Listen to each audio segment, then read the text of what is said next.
Assalamualaikum warahmatullahi wabarakatuh.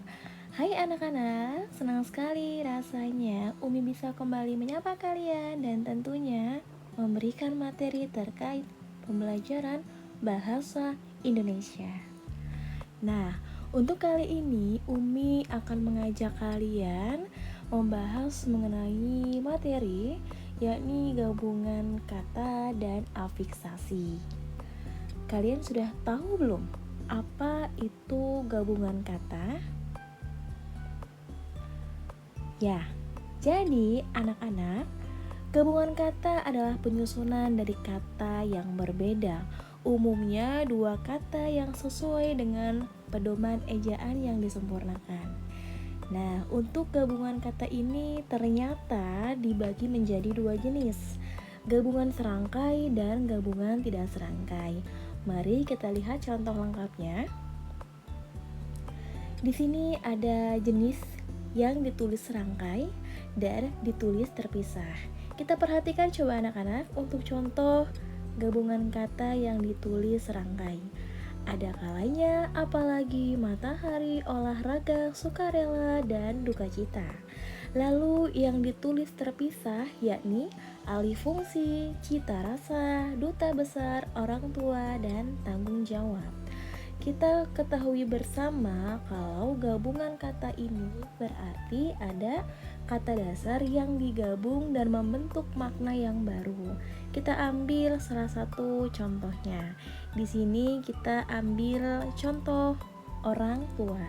Kita ketahui bahwa kata orang tua berasal dari kata orang tua. Kalau kita lihat artinya, orang memiliki arti tersendiri, tua pun seperti itu, memiliki arti sendiri. Tetapi ketika digabungkan menjadi gabungan kata, yakni orang tua, akan membentuk satu makna kata yang baru tentunya. Itulah yang dimaksud dengan gabungan kata. Berikutnya adalah afiksasi. Siapa yang kenal dengan afiksasi? Siapa yang tahu dengan afiksasi? Kira-kira afiksasi itu yang seperti apa ya? Ya, bukan anak-anak. Afiksasi itu bukan tahapan, bukan proses penghitungan, bukan jarak, apalagi fiknisasi. Lalu, apakah yang dimaksud dengan afiksasi? Mari kita simak berikut ini. Jadi anak-anak, afiksasi itu merupakan proses pembentukan kata dengan melekatkan imbuhan pada bentuk kata dasar. Contoh kata dasarnya yaitu makan, gigi, main, cangkul, rumah. Berikutnya kita akan berkenalan dengan yang namanya afiks atau imbuhan. Jadi kalau afiksasi tadi adalah proses pemberian imbuhan, nama aslinya itu adalah afiks atau imbuhan. Nah, di sini Umi sudah memberikan rumus agar kalian bisa mengingatnya dengan baik, yakni pis. Pis, P-nya itu sendiri adalah prefiks, yaitu awalan. Contoh, me dan kata dasar makan. Terbentuklah kata memakan. Lalu ada infiks atau sisipan yang dilekatkan di tengah-tengah kata dasar. Contoh pada kata dasar jari, ketika dilekatkan infiks akan menjadi jemari. Lalu ada sufiks atau akhiran. Ada kata dasar tinggal, kita tambahkan afiks sufiks, yakni tinggalkan. Itulah kira-kira yang dimaksud dengan afiks. Berikutnya adalah afiks atau imbuhan, konfiks, dan afiks gabungan. Nah, anak-anak, untuk dua hal ini Umi spesialkan. Mengapa demikian? Karena untuk dua afiks ini sedikit memiliki persamaan ya, sekilas. Tetapi ternyata ada perbedaan. Mari kita simak bersama di manakah perbedaannya. Perlu diingat anak-anak, contoh dari konfiks di sini Umi ambil contoh yang sangat sederhana, yaitu pada kata dasar hujan. Ketika kita tambahkan afiks konfiks yaitu awalan dan akhiran, terbentuklah kata kehujanan. Dan afiks gabungan yaitu gabungan dari beberapa afiks. Contoh pada kata dasar main, kita tambahkan afiks awalan dan akhiran, terbentuklah menjadi kata permainan. Lalu di manakah perbedaannya? Kita simak bersama-sama. Nah, anak-anak, diperhatikan pada kata dasar hujan, ketika dilekatkan afiks ke dan an akan terbentuk menjadi kata kehujanan. Cara pembuktiannya untuk menentukan ini konfiks ataupun afiks gabungan adalah dengan menghilangkan salah satu afiksnya, salah satu imbuhannya. Sekarang kita akan hilangkan imbuhan yang berada di awal. Ya, dari kata kehujanan kita hilangkan afiks awalan yaitu ke, maka tinggallah kata hujanan. Ya, kita ketahui kalau hujanan itu bukanlah kata baku.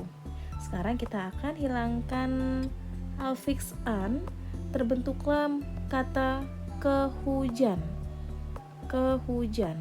Ya, itu juga tidak baku. Berarti afiks ini tidak bisa kita hilangkan salah satu imbuhannya, ya.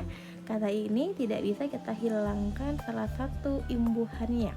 Berarti imbuhan ini harus dilekatkan bersama-sama. Maka itulah yang disebut dengan konfiks. Sekarang kita ke afiks gabungan. Ada kata dasar sama ternyata di sini. Lalu kita tambahkan afiks awalan ber dan akhiran an. Terbentuklah kata bersamaan. Lalu kita coba hilangkan afiks yang ada di awal, maka tertinggallah kata samaan. Nah, samaan itu bukan kata yang baku ya nak ya.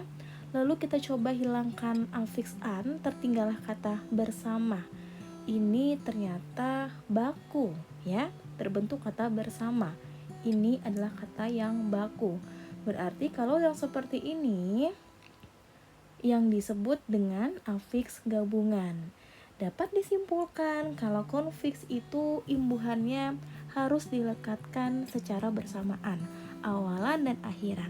Sedangkan afiks gabungan, ketika kita hilangkan salah satu afiksnya baik di depan maupun di belakang, ya, di awal maupun di akhir, jika salah satunya terbentuk menjadi kata yang baku, itulah yang dinamakan afiks gabungan.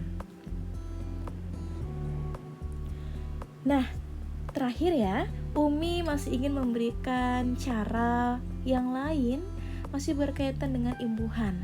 Di sini ternyata ada beberapa peraturan untuk melekatkan sebuah afiks pada kata dasar maupun gabungan kata.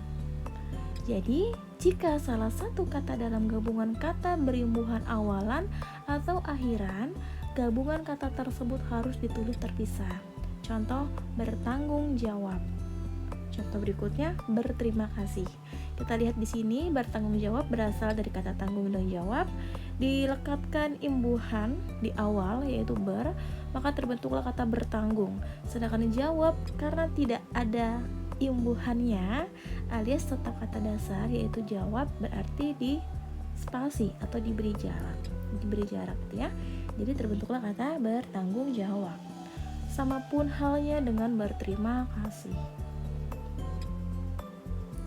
Berikutnya adalah aturan yang kedua, yakni jika gabungan kata diberi imbuhan awalan dan akhiran, gabungan kata tersebut harus ditulis rangkai. Contoh, mempertanggungjawabkan. Jadi di awal dan di akhir memiliki imbuhan. Berarti karena keduanya memiliki imbuhan ya, tidak sendirian, maka kedua kata tersebut harus disambung begitu ya. Begitupun dengan contoh yang kedua, menggaris bawahi. Ada afiks me dan akhiran hi ya, i. Jadi ada awalan me dan akhiran i. Terbentuklah kata menggaris bawahi. Nah, anak-anak, tidak terasa waktunya sudah selesai. Umi bisa berbagi materi yang berkaitan dengan pembelajaran bahasa Indonesia tentunya. Umi tidak akan bosan-bosan ya memberikan kalian materi yang menyenangkan terkait bahasa Indonesia. Nah, untuk kali ini cukup sekian dan sampai jumpa. Terima kasih. Wassalamualaikum warahmatullahi wabarakatuh.